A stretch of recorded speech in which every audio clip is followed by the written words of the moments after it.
Hello and welcome to the 1/106th of a second photography podcast. In this episode today, I'm going to be talking about mobile editing. And what's really interesting today is I've come back from taking some photographs, and it's the first time in a long while that I've gone onto my computer to edit the photographs. And there's a reason I've not gone onto my computer for a very long time, and there's a reason I went on today. It's been so long that I've really struggled to remember my password to log into my computer. So yeah, it's been a very long time. The reason I've not been editing very much on my computer is because I've been editing on mobile devices. So I'm a big fan of Chromebooks, and recently I've become a big fan of iPads.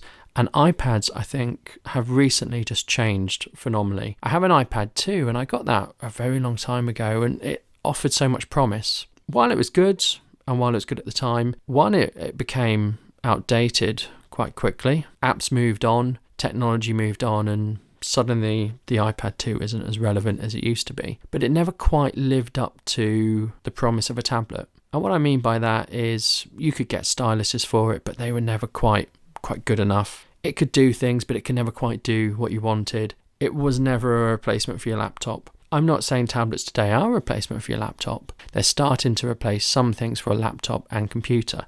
So I have a big Windows desktop. It's not a laptop, it's a big unit. It's old. I think it could be getting on for 10 years old now. Still good. Medium price when I bought it. I've since installed SSDs to give it a bit more power, and running Windows 10 is quite good on it. So things like photo editing, I've got a Wacom graphics tablet, which I found immensely useful in editing. I've got Lightroom, I've got an old copy of Photoshop. Those are the bought for and paid for versions. They're not the subscription, because I do not like subscription models. I want to buy something and own it and have it for a long time. Although that might change, I'll talk about that a bit later. I imported some photos into Lightroom today, and I exported maybe 15 of them. I've got over 25,000 photos on my computer, but I'm not using it very much because I'm using a tablet. So recently I invested in a up-to-date iPad. And the reason I switched to an up-to-date iPad was because things have now changed. I've already invested quite heavily into the Apple ecosystem. So I've already got a fairly modern iPhone, I've got SD card connectors, I've got other connectors, I've got AirPods, I've got something that enables me to put it on the TV if I want to view it in a bigger screen. And as soon as the new iPad came out and I saw you could use a stylus with it, I was very interested in it. Now the stylus, I think, really transforms the iPad into something really good for creatives. So I find myself writing and drawing on the iPad, and it's easy. But I'm not really talking about photography here, but I will be talking about photography very soon. The stylus makes a huge difference. And yes, I've got a keyboard that I can use. I have done, and I can do typing with my iPad. I can set it up and I can type. One of the problems though with my old iPad was it couldn't run Google Docs. So I use Google Docs quite a lot. And what's nice about Google Docs is I can use it on my Chromebook. I can use it on my main PC. I can use it on someone else's PC. I can look at it on mobile devices, but I couldn't look at it on my old iPad, because my old iPad was too old. So it sort of limited that. Even though I had a keyboard and it worked and it's Bluetooth, sort of limited it. So now that I've got it on my new iPad, I can start to type up show notes, scripts and things, and I can start them on one machine, do them over lunch when I'm at work, and do them on my lap and finish them off when I get home, send them to my phone. All these things I can do, which is really good. I don't like doing a lot of things on my phone. I have a friend who's always bought the most expensive iPhones, and he's always said to me, I don't see the point of an iPad. It's just a bigger phone, but it's too big to put in your pocket. And he's right. Phones are probably more powerful than iPads, but I find a phone too small to do things on. So I have done video editing on a phone. I find it too small and too fiddly, and when you need to do very precise things, it's so difficult on a phone with your fingers. Where the iPad is good, you can do precise things now. You couldn't, I didn't feel you could before. Same problem as a phone. Yes, it's a bigger screen, but doing precision things is difficult and time consuming. But now you can, because you've got this stylus. So the stylus really upgrades the functionality. So I got a new iPad, I got a stylus, and I got Lightroom Mobile. And of course it will go on my phone. It actually goes on my Chromebook as well, and it goes on my new iPad, but I've not used it on my phone at all. I'm not in any way interested. My phone isn't new enough that I can shoot RAW through the iPad. I can only shoot in JPEG, so I'm not that interested. But it does mean I can just plug my SD card into my iPad. I can import my photos. Because iOS imports them as RAW and keeps them as RAW, it's really good. So actually, the iOS photo app can do some basic editing, and if you tap the auto button, I'm actually pretty pleased with what it produces. So I can import my photos into the iPad, I can view them very quickly on the iPad, decide which ones I want to edit further, and I can import them into Lightroom Mobile. And Lightroom Mobile has blown me away. It's pretty much the same for me. I have the most recent version of the paid Lightroom. I don't have the CC or the subscription model Lightroom. So I can import the photos into Lightroom and I can do pretty much everything. Or the one thing Lightroom Mobile doesn't seem to have is auto mask for your brushes. It doesn't have that. And I do find auto mask quite useful on some occasions. I do a lot with brushes and gradients and radial filters. Using those on the iPad is fine. The only thing that seems to be missing is auto mask, but that's no big deal.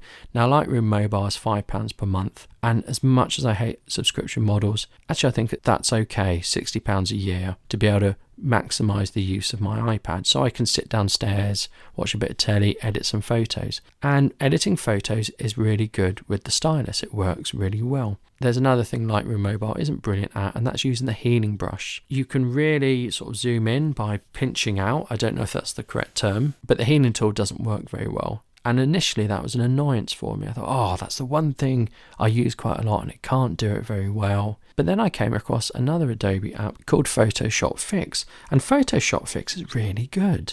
So what you can do, you can share your edited photo from Lightroom Mobile to Photoshop Fix, and then you can do your retouching in there. Now I've also got Affinity Photo, and when I had use of a Mac, I used Affinity Photo quite a lot. I never did anything complex on it, but I've got a full version of Affinity Photo. But actually, Photoshop Fix is so good, I don't really need to go to Affinity Photo on the iPad. You can do skin smoothing, you can do liquify, you can do healing, and it works so much better than it does in Lightroom Mobile. It's not that much of a hassle to switch between applications either. So editing photos on an iPad is really good, and what it does as well is it will sync your photos to your storage, so you get 100 gigabytes of storage, which is really good, and they get synced and stuff. Now you could have them appearing on multiple devices. If you've got a proper Adobe subscription, not just the mobile one, you can then access it on your PC through your desktop Lightroom. I can actually access it on my PC, and that's through using the Lightroom Mobile website. So there's a Lightroom Mobile website, and you can log on and you can download your pictures and you can do editing there. It's a bit slow though, and it's not surprising it's slow because it's a very powerful piece of software, Lightroom, and to do it in the cloud, I can understand why it's slow. Probably something that's better stored locally.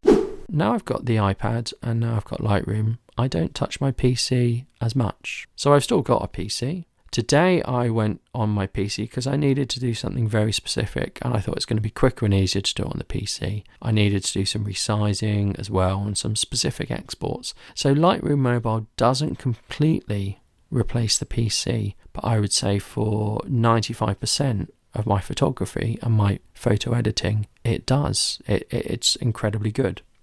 So with Lightroom Mobile, you get exactly the same stuff as you do on the desktop version. You get to control clarity, exposure, shadows, color, curves, vignetting, noise, cropping, healing, tagging. You also get to do some correction for lenses, which is really good. And you get to use all the brushes and stuff, so you get brushes. It's very good. The only thing is you do end up sort of duplicating your photos because you'll import them into your camera roll and then you import them from your camera roll into Lightroom. So you do end up with duplication. It's not the end of the world. iOS for some time has had some file management system. It's not brilliant, and the file management system is what stops iOS devices being laptop replacements, and hopefully Apple's going to address that at some point. So if you ever did anything on an old iPad, getting it off the iPad was the difficulty.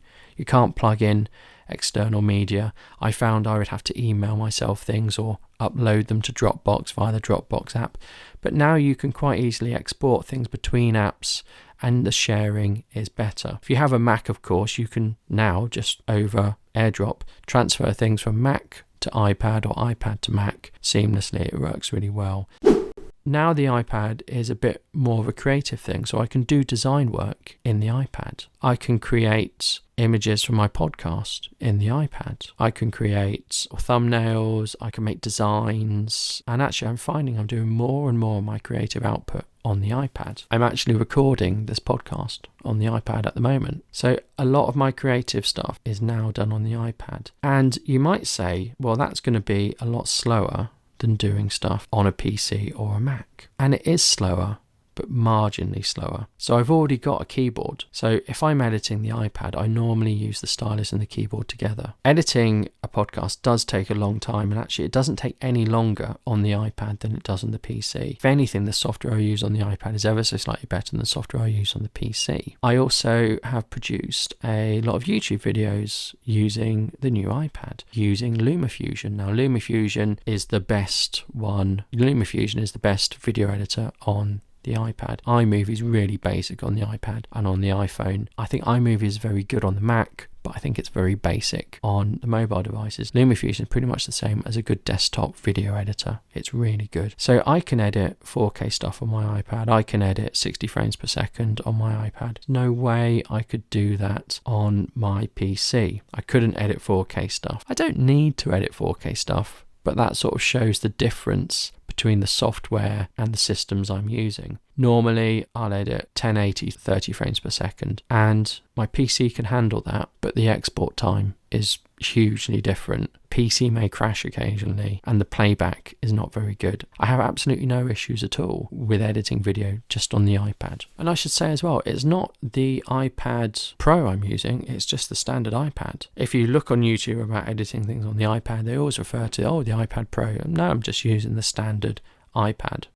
So what does it mean for us as photographers? You can use tablets to edit your photos. You can use tablets to catalogue your photos. You're not going to have as much storage on an iPad as you are on a PC, but I look at my 25,000 photos and I think I need to get rid of some of them. I can't possibly use all of those photos. So I might have a lot more storage, but it's stuff I don't need. I'm never going to look at all 25,000 photos. I've taken 100 photos of this person. I'm only ever going to keep 4. I need to get rid of 96, and I need to do that over and over again.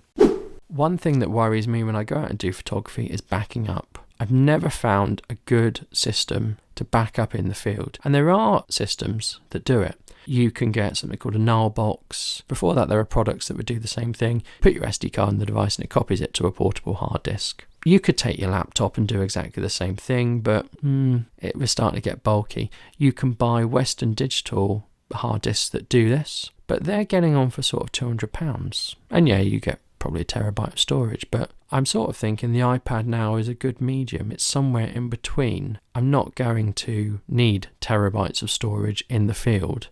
I'm going to need to store maybe 100 images. And what's nice as well, when you use a big backup storage device, you're copying everything across, and then you've got to sort out later what you want to keep and what you want to get rid of. If you're backing up, you're probably not even going to do that. You're probably going to back up in the field, you're going to go home, sit on your computer, import what you want, and all those ones you don't want are going to be sat on your backup device. Maybe use the iPad. So it would suit my workflow quite good. I go into London, I do a photo shoot on the way back on the train. I've got 30-40 minutes to kill. I can copy across the photos. I can look at them on a proper screen rather than the back of the camera, decide which ones I want to keep, and start editing those ones I want to keep. And by the time I've got back, I've got a few edits done and I've culled the photos I don't want. So that's very powerful. That's a very good use of my time. If I want to do a YouTube video on those photos, they're there, and I can easily import them into LumaFusion. LumaFusion works with raw images. I don't need to convert them to anything, whereas with the software I'm using on my PC, I would have to export those photos from Lightroom to JPEGs in order to use them in a different piece of software. It all works seamlessly. I don't think everyone will be convinced by mobile editing or editing on a tablet, but certainly for me, I've started to switch. It will never fully replace my PC, but it is getting close to it. And if Apple ever get round to putting a decent file system into iOS, who knows, mobile devices could start replacing desktop computers and laptops. Let me know what you think though. Would you ever go down the mobile editing route, or are you traditional sit down and edit on a PC or MacBook? Let me know what you think. I'd love to hear your thoughts. Thank you.